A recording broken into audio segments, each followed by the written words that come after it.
Hello everyone. Today we're going to begin a video series on limits, which I hope to extend in the future all the way through Calc 1, since limits is the first topic that you learn in Calc 1, and maybe even go all the way through Calc 3 in the distant future. But today let's look at the definition of a limit.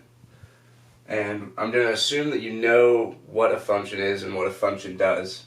It's pretty simple. It takes a value for x and assigns to it a value for y. So if you have the function y equals x squared and you have x equals 2, you square x equals 2 and you get y equals 4. So you have an input and an output, and that's just what a function does. And so the definition of a limit is if a function is defined on an interval around the point c, x equals c, we can define the limit of the function as x approaches c to be the value of f of x close to f of c, what f would be at c when x is also close to c, but x is not equal to c.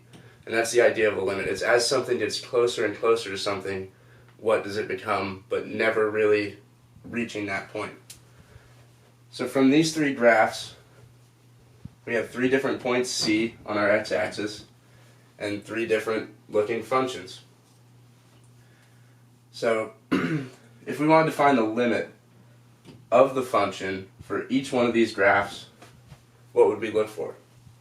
Well, we'd look for the function and what value it approaches as we approach the corresponding value on the x-axis. So for this middle one, we just have an obviously very continuous function that has a maximum here at the point c, and so to evaluate its limit, we could easily just take a point out here, some random point, and decrease it in value slowly over time and say, okay, what does y become as its corresponding x value becomes c?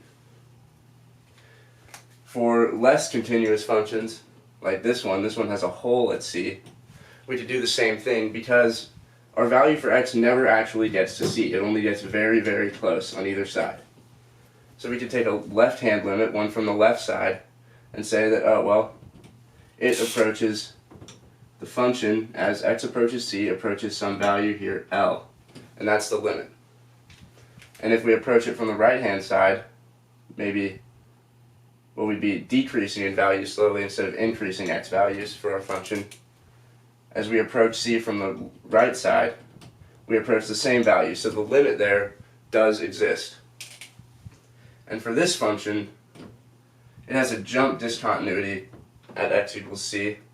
So if we come from the left-hand side, we get this value for L, which is much lower than if we come from the right-hand side, and we get this value for L. And so in this case, for this function, the left-hand limit exists, the right-hand limit exists, but the actual limit does not exist because the right-hand limit does not equal the left-hand limit.